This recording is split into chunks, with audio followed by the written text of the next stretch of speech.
እሷ የዱባይ የአባቷ ተወዳጅ ልጅ ነች። ገንዘብ እንደፈለጋት ታወጣለች እና የእስልምናን ህጎች አትከተልም። ሼክ ማህራ ቢንት መሐመድ አልማክቱም እጅግ ሀብታምና ውብ ከሆኑ የአረብ ልዕልቶች አንዷ ናት። ሼክ መሐመድ ለምን ከልክ በላይ ነፃነትን ፈቀደላት? እናቷ ማናት? ለምን ሂጃብ አልለበሰችም? ስለ ዱባይ ልዕልት ሼክ ማህራን የቅንጦት ህይወት እነግራቸዋለሁ።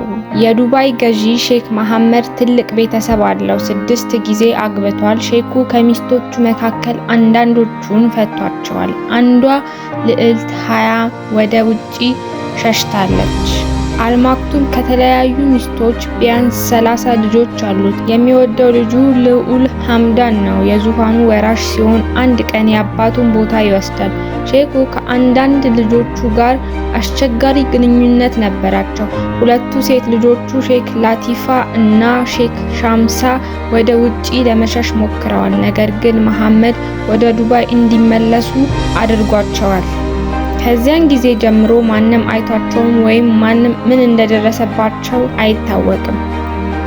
የዱባይ ገዢው በጣም ጥብቅ አባት ነው። ብዙዎቹ ሴት ልጆቹ ሂጃብ ለብሰው አባታቸውን ሙሉ በሙሉ ይታዘዛሉ። ነገር ግን ሼኩ ከሌሎቹ ሴት ልጆቹ አንዷን የበለጠ ነፃነት ሰጥቷታል።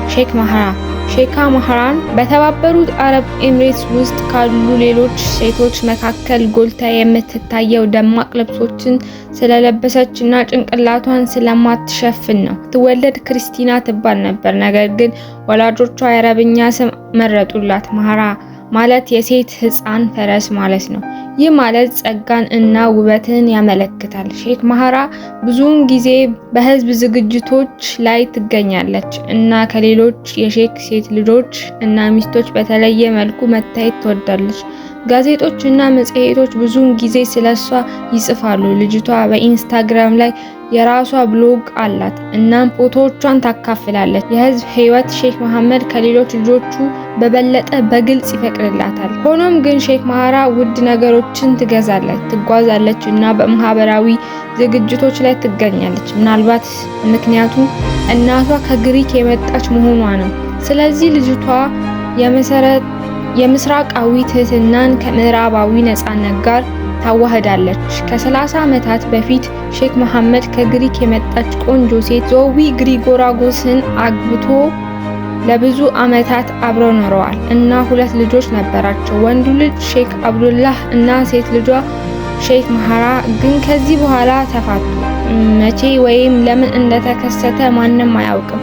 አንድ ነገር እርግጠኛ መሆን ይቻላል። ዞዊ ዛሬም ከሴት ልጇ ጋር መገናኘቷን ቀጥላለች። እናትና ልጅ ጥሩ ግንኙነት አላቸው። ብዙውን ጊዜ አብረው ፎቶግራፍ ይነሳሉ እና የተለያዩ ዝግጅቶችን ይካፈላሉ።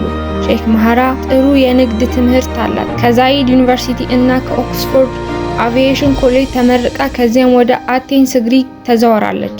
እዚያም ትምህርቷንና የፈረስ ግልቢያ ስፖርቶችን ቀጠለች። ከ2009 ጀምሮ ማህራን በዱባይ ትኖራለች። የዱባይን እድገት በማሳደግ ረገድ ከአባቷ ጋር በቅርበት ትሰራለች። በተለይም በልማትና በንግድ ነፃነትና ስብዕና ሴት ልጁ ከተወለደችበት ጊዜ ጀምሮ ሼክ መሐመድ ብዙ ነፃነት ሰጥቷታል። በመጀመሪያ ወደ እናቷ የትውልድ ሀገር በግሪክ እንድትሄድ ፈቀደላት። ከዚያም በውጭ ሀገር እንድትማርና ከእናቷ ጋር በነፃነት እንድትነጋገር ፈቅዶላታል። ህይወቷን ሙሉ በሙሉ መቆጣጠር እንደማይችል ተገነዘበ። ማህራ ግማሽ ግሪክ እና ግማሽ አረብ ነች። ለዚህም ነው የዱባይ ገዢ ብዙ ነፃነት የሰጣት። ከለጋ እድሜዋ ጀምሮ ማህራ ተለዋዋጭ ባህሪና የፉክክር መንፈስ አሳይታለች። በዩኬ በሚገኘው የኦክስፎርድ የነርሰሪ ትምህርት ቤት ስትማር የመጀመሪያዎቹን ፈረሶቿን መጋለብ ጀመረች። አሁን የትልቁ ፍላጎቷ ነው። የብዙ ፈረሶች ባለቤት ስትሆን እጅግ ውድ የሆነው ፈረሷ 3.6 ሚሊዮን ዶላር ነው።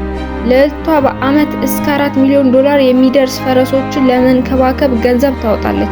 ነገር ግን ይህ ለሷ ብዙም አይደለም፣ ምክንያቱም የአባቷ የተጣራ ሀብት ወደ 15 ቢሊዮን ዶላር እንደሚጠጋ ይገመታል።